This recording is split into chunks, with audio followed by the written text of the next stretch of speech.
আসুন, বেগুনতলার টাটকা ইলিশ নিয়ে যান, আসুন আসুন, টাটকা ইলিশ নিয়ে যান। ও দাদা, আসুন আসুন আসুন, তাড়াতাড়ি আসুন। এই চল চল, হরি ভাইয়ের টাটকা ইলিশ কিনি, চল চল চল চল চল। চল চল, হরি ভাইয়ের টাটকা ইলিশের কোনো জবাব নেই। চল চল যাই, কিনে নিয়ে আসি টাটকা ইলিশ, চল চল চল চল।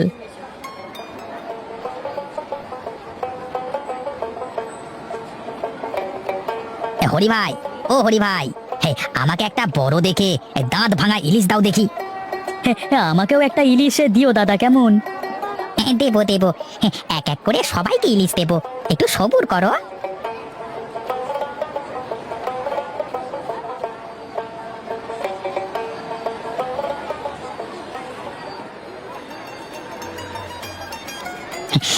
সকাল সকাল সব ইলিশগুলো বিক্রি হয়ে গেছে। যাই যাই, এখন বাড়ি যাই।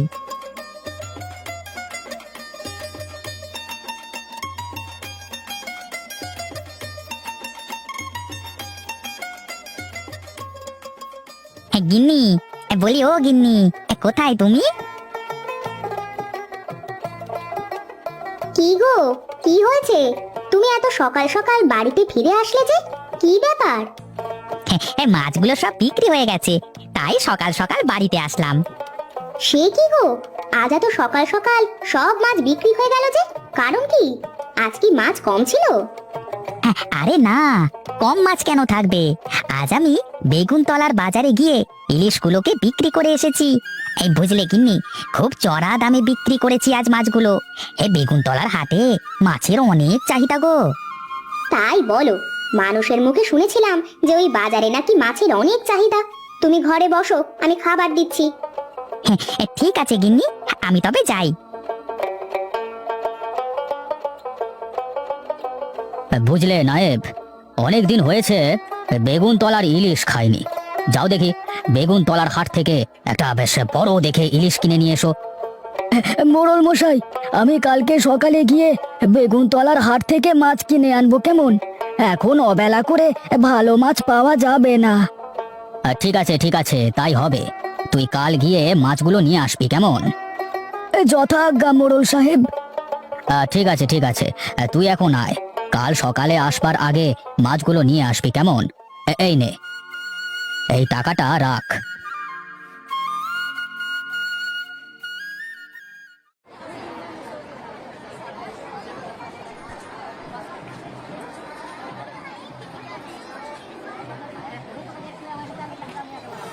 আরে হরি যে, তা আজকে কি মাছ এনেছিস? আগে বাবু, ইলিশ মাছ। তা বেশ, তা আমাকে বড় বড় দেখে সুইটা ইলিশ মাছ দে দেখি। এই নিন বাবু। ঠিক আছে রে, আমি তাহলে চলি, কেমন? বাবু, আমার টাকাটা দিলেন না? তোর এত বড় সাহস, আমার কাছে টাকা চাস তুই? তুই জানিস আমি কে? হ্যাঁ বাবু, আমি জানি আপনি মোড়লের লোক, আর এইটাও জানি যে এই মাছের টাকাটা আপনি আমাকে না দিয়ে নিজের পকেটে ঢোকাবেন। মোড়ল মশাই আপনাকে টাকা দিয়ে দিয়েছে। কি কি বললি তুই? আমি তোকে দেখে নেব, এই বলে দিলাম। সে আপনি যা পারেন করেন গিয়ে, এখন আমার মাছের টাকাটা দেন দেখি।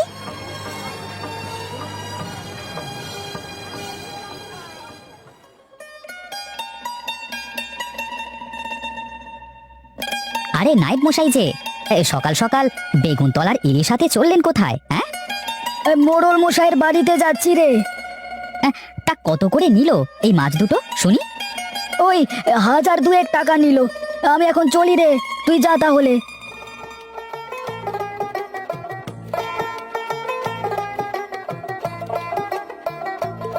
আরে নায়েব যে, সকাল সকাল বেগুনতলার ইলিশ নিয়ে চললি কোথায়? মোড়লের বাড়িতে যাবো গো বুড়ি। তা কত টাকা নিল শুনি মাছটা? 2000 টাকা নিল বুড়িমা। আমি চলি, অনেক দেরি হয়ে গেল আমার।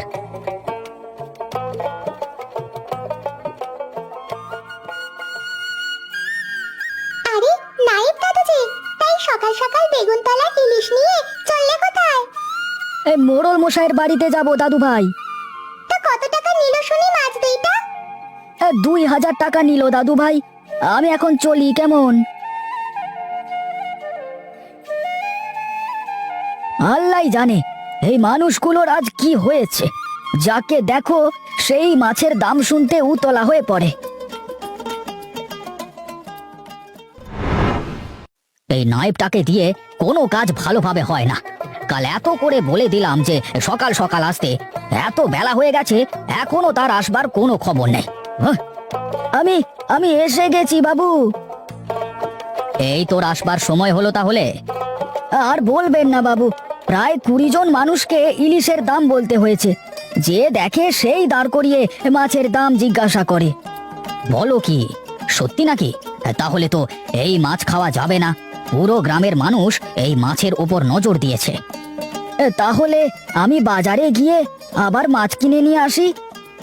যদি লোকগুলো আবার মাছের দিকে নজর দেয় তবে কি হবে? সমস্যা হবে না, সমস্যা হবে না, আমি ব্যবস্থা করছি মোড়ল মশাই। না না, থাক থাক, আমি আমার ছেলেদের বুদ্ধির পরীক্ষা করব। দাঁড়াও দাঁড়াও, কিভাবে মোড়ল মশাই? তুই দেখতে থাক আমি কি করি। সুজয়, বিজয়, কই তোরা এইদিকে আয়।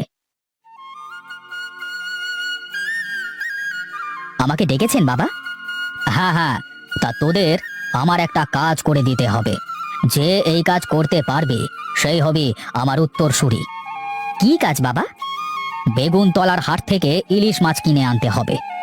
আরে এ তো অনেক সহজ কাজ, এই কাজ তো যে কেউ করতে পারবে। আরে আমার কথা আগে ভালো করে শুনে নাও, তারপর কথা বলবে। ঠিক আছে বাবা।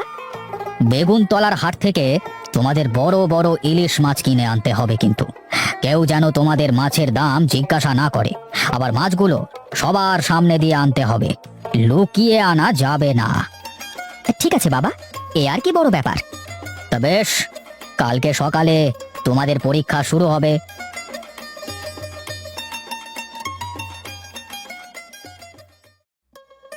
বন্ধু দীপেন, বাবা আমাকে একটা পরীক্ষা দিয়েছে, কি করে কি করব কিছুই ভেবে পাচ্ছি না। আরে কোনো সমস্যা নেই, কি হয়েছে সেটা বল আমাকে, আমি দেখছি বাকিটা।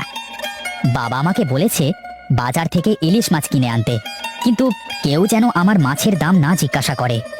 আরে এটা কোনো ব্যাপার হলো? তুই কিছু টাকার ব্যবস্থা কর, বাকিটা আমি দেখছি। টাকা দিয়ে আবার কি হবে? আরে বাজারের পথে আমার পোলাপান থাকবে, যে পথ দিয়ে যাবে সবাইকে টাকা দিয়ে মুখ বন্ধ করে রাখবো। আরে বাস, তোর মাথায় তো বুদ্ধি আছে বলতে হবে। এই নে টাকা, আমি এখন চলি। হ্যাঁ, তুই সব ব্যবস্থা করে দে ভাই, তুই কোনো চিন্তা করিস না। হ্যাঁ, তুই বললে কাল ওই পথ দিয়ে কোনো লোক যাওয়া আসা করবে না। হ্যাঁ,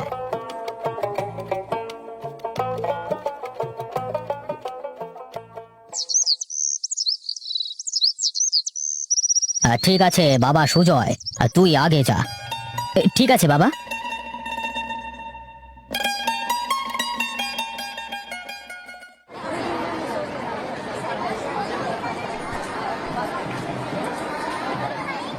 এই রামু কাকা, আমাকে বড় দেখে একটা ইলিশ মাছ দাও তো।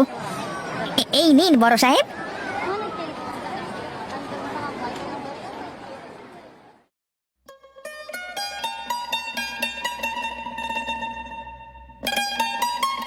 আরে সুজয় বাবা যে, তুই এত বড় মাছ নিয়ে কই যাস?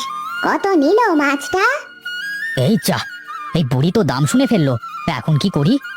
তুমি হেরে গেছো সুজয়, এখন বাড়িতে চলো।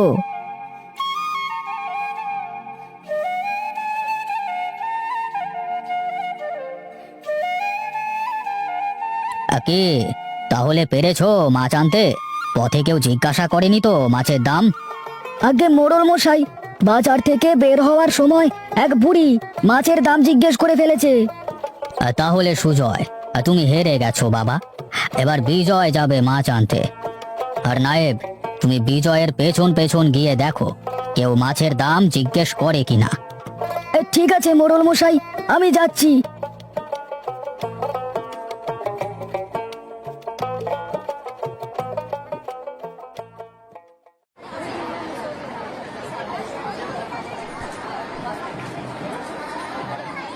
হরি দাদা, আমাকে একটা বড় দেখে মাছ দাও দেখি। সে কি দাদা, একটু আগে আপনার দাদা মাছ কিনে নিয়ে গেল, এখন আপনি আবার এসেছেন মাছ কিনতে? তোমার এত জেনে লাভ নেই দাদা, তুমি একটা বেশ বড় আর ভালো দেখে ইলিশ মাছ দাও দেখি। আচ্ছা আচ্ছা দাদা, ঠিক আছে, এই নিন।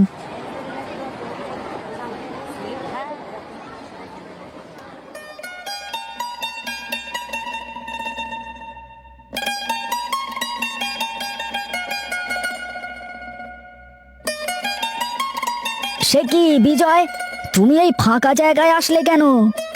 একটু পরে সব দেখতে পারবেন। নায়েব কাকা, এখন এই মাছটা ধরুন দেখি।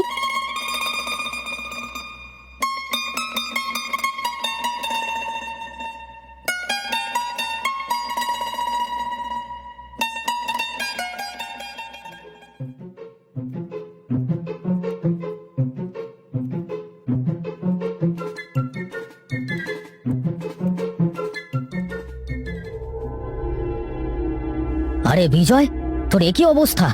এমন উদ্ভট সেজেছিস কেন? বাবা, আপনি বলেছিলেন না যে কেউ যেন মাছের দাম জিজ্ঞাসা না করে, এমন ভাবে মাছ আনতে হবে।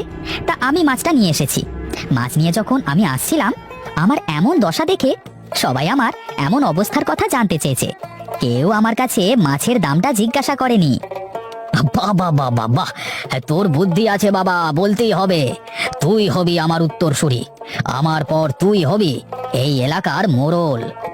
কিন্তু বাবা, আমি একটা কাজ করেছি তোমাকে না জানিয়ে। তা কি কাজ করেছিস বল দেখি।